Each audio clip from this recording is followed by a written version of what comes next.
Hello. I've been to many Abrahams, and I typically don't have a question. When I first started coming to Abraham, it didn't make sense. I was forced to come here. Really. And one of my biggest things when I was a kid, I was called Smiley. And I was really, really happy. Things always just worked out. And then in my 20s, teenage and 20s, I tried to figure out why that was. And, when I was a kid, I think I understood the purpose of life was to have fun.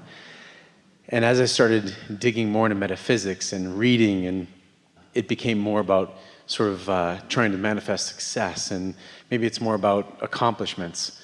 We just want to jump in really briefly with one word.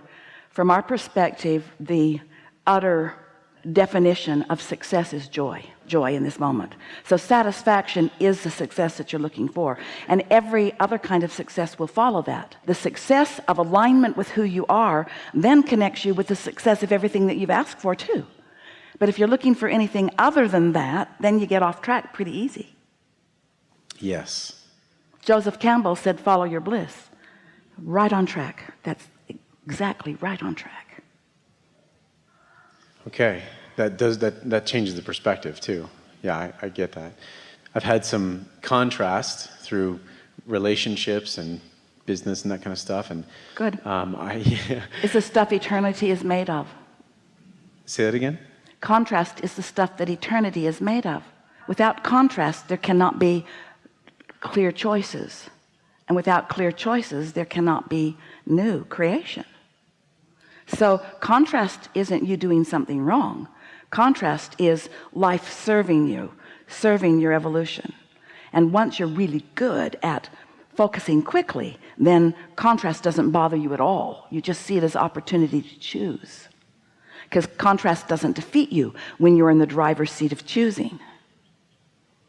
So maybe as the key is, are we to find joy in the contrast? Well, this is the way we explain this. The answer is yes, but here's how we explain it. Step one is life just produces contrast and causes you to ask. So without even maybe putting words to it, if someone's rude to you, you want them to be nicer. And if you don't have enough money, you want more money. It's that simple. Life causes you to ask, even if you don't put words to it. Once you've asked, your inner being is all over it. Your inner being, who stands as the receiver of your evolution, becomes the vibrational equivalent of each new asking. So step one is you ask. Step two is it's answered. But it's a vibrational version that humans don't want to admit is real at first.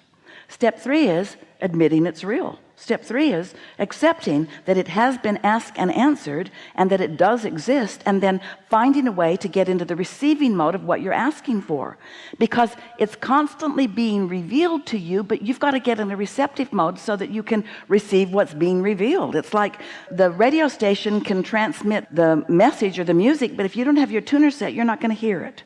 So you've got to set your frequency to that frequency, which means you can't be in doubt or fear and hear it.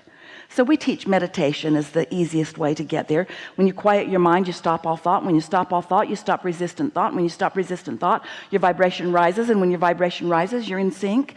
And so now you're in the receptive mode. So step one is ask, step two is answered, step three is receive, and step four is getting real good at that.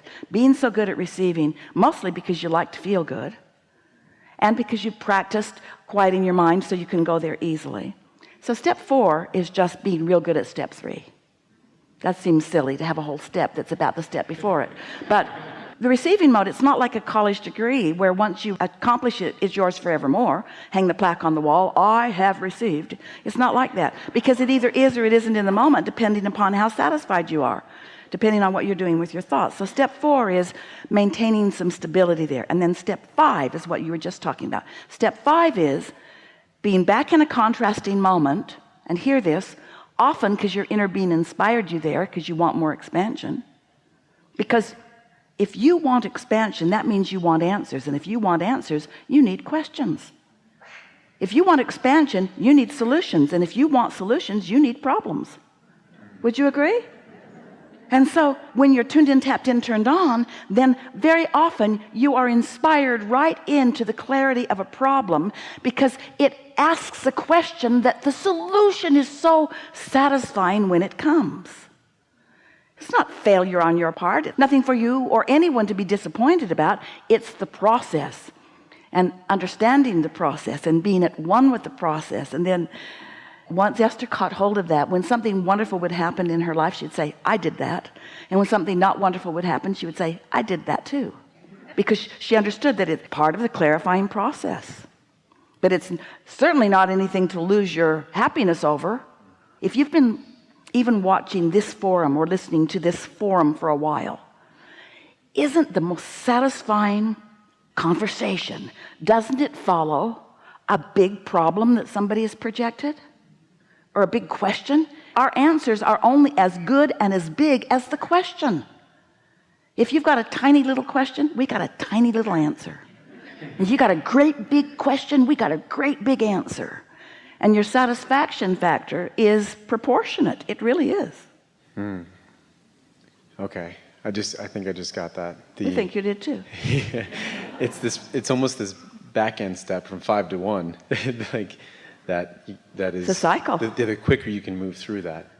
What happens is you find yourself then not feeling like you're moving through it. It's not like getting over the problem. It's like, ooh, a juicy question, which is going to bring juicy answers. And you see, one of the things that happens is you come here, we talk with you, you hear us with our certainty speaking about the laws of the universe. And we tell stories of Esther's success or others' success, or you hear the stories of success from others. But until you have personally had the experience where you have felt the discord of what you think is a problem, and then felt the relief of alignment, and then actually come out of a meditative state with a clear impulse that maybe doesn't even feel related to your problem. It's just an impulse that feels good, like go to 7-Eleven and get a Slurpee.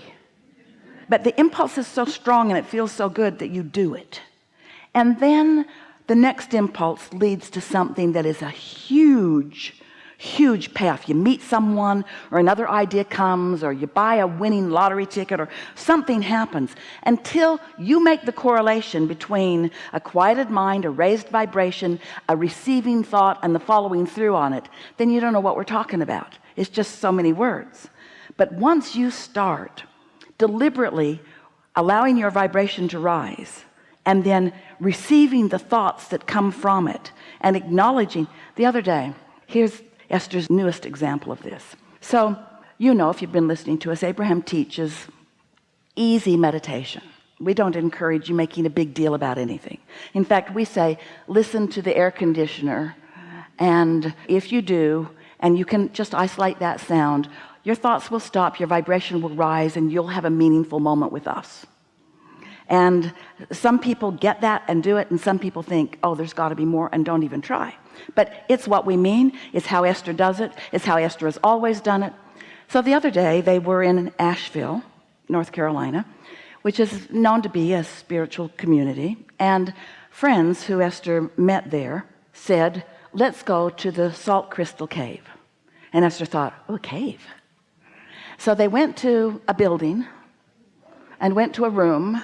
And Esther thought, oh, it's not really a cave, but okay. And then she realized it was a meditation thing, and she felt a little slight resistance to that, because she doesn't believe that she needs all kinds of stuff to help her meditate. She's tuned in, but she was with people she loves, and there were some strangers that she was meeting for the first time. And so 10 of them went into this room, and it was a room not very big, and the salt crystals had been imported from somewhere, Poland or somewhere, and they were all over the walls, so that all you could see around the walls were in some cases very thick, and in some cases not so thick, but big salt crystals. And the ceiling had nets with smaller chunks of salt crystal that were hanging from the ceiling, and the floor was deep with what looked like a coarse sand, but it was sand of salt crystals. And then there were some lawn chairs seated around, and Esther sat herself in a chair and thought immediately, oh, this is satisfying.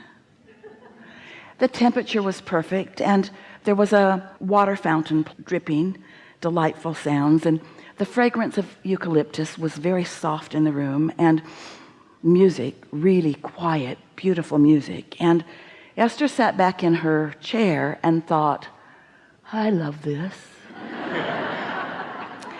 And then she proceeded to focus upon the sound of water dripping, because it was the most consistent sound in the room. And in her chair was sitting a large piece of crystal, and Esther picked it up because she didn't want to sit on it, and felt a slight resistance because it seemed like something unnecessary. Abraham doesn't talk about it, but she found a way to hold it. Her hand just fit so nicely in it that she fell in love with it, and then she just blissed out for 45 minutes.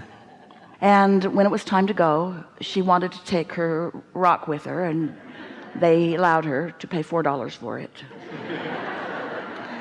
So now, ever since that day, Esther has thought about that delicious experience many, many times. Hundreds of times Esther has thought about that delicious experience. Now, before that experience, she was in San Antonio at Copenhagen Furniture with her grandson buying a desk for his new bedroom.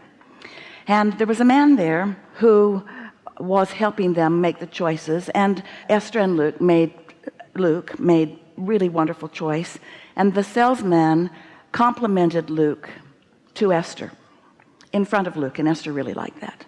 This is really a wonderful young man, he said, and Esther knows that, but she really likes that he knows that, and she liked that Luke knew he knew that.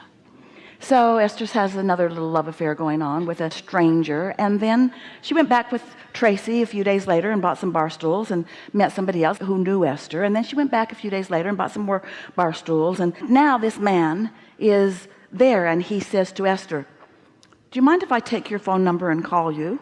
And Esther said, no, I don't mind. So she gave him her number. He said, I have something I want to talk to you about. So now Esther is in the office supply store, and she gets a phone call from this man, and he says, Esther, I want to build a crystal salt cave in San Antonio. And Esther said, of course you do. Nothing else makes sense.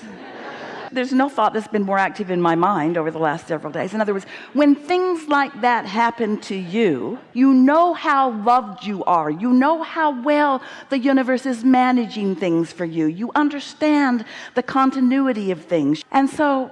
Now, Esther may not break ground. She's got 40 acres and plenty of places for a salt crystal cave, maybe really a real cave, maybe even a cave that isn't in a building. In other words, there are all kinds of things that are coming to mind about it. She's often running with more pleasure for the sake of pleasure. This is how it works, you see. You don't have to do the work. The universe has got all the data. The universe knows everything you want, everything that everybody else wants, and where everything that they want and who they are in relationship to you, and will line you up with it. You just got to know that and be having fun with your grandson buying a desk in the process.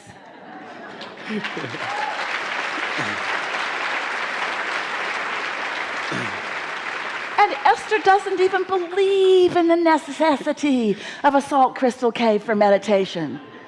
She just liked it.